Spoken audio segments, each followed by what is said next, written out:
Today I want to talk about an incredibly important concept, and that is that to help players become mentally tougher in the long term, we need to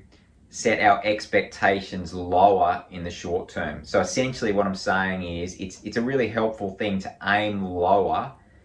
in terms of our expectations of improvement at the start. If we think about how we approach, say, in the gym, getting stronger,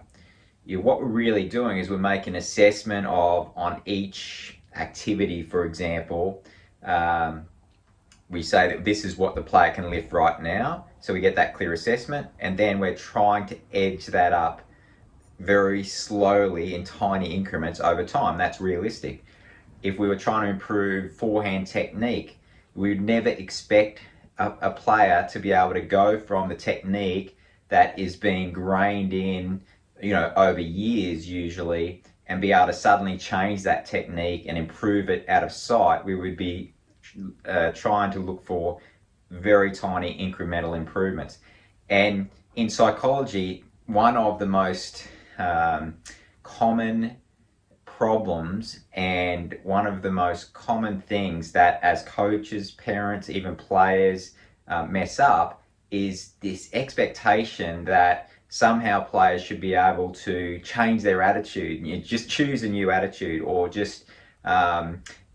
take a habit of thinking, a habit of response under pressure, and somehow just choose a different response, when in reality the way we need to approach it is very similar to how we would approach in the gym, or how we would approach changing technique. It's just a slightly different part of the brain that is responsible for these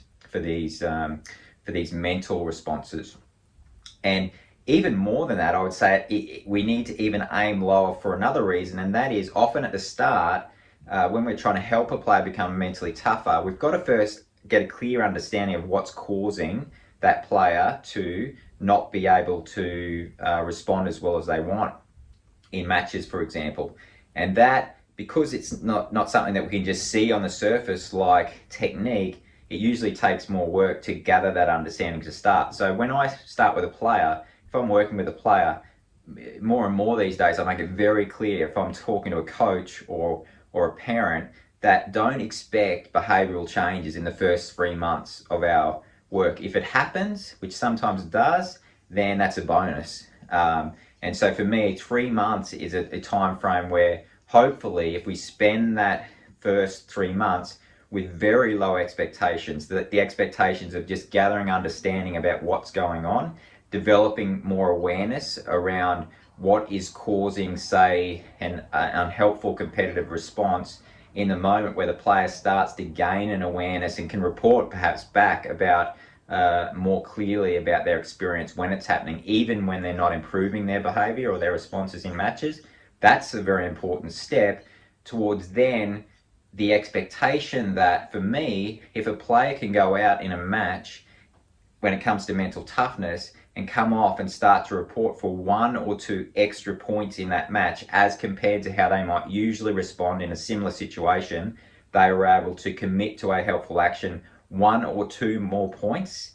then that would be great progress. And this is such an important concept, because 99% of coaches and parents are expecting too much. And then what happens is, when players don't meet those expectations, it then tends to reinforce the issue, tends to reinforce the difficult self-judgments that the player has. Because the expectations are too high, then it basically messes up the chance that the player could work in an effective way towards developing the skills and start to make those tiny incremental improvements that, in reality, if they do a practice session where they do 1 or 2 rallies better, if they do a match where they do 1 or 2 points better, then that adds up, that starts adding up to huge changes over time. But that takes a longer time. So my crucial message today is this idea that we need to aim lower. When it comes to psychological changes, you need to aim low, you need to set expectations low, and we need to always try to compare where the player was previously in similar circumstances and how are they responding moving forward, and be very, very laser focused in that that comparison versus the comparison of where we think we'd like them to be or where other players are, and really keep that laser focus. So it's a super important topic.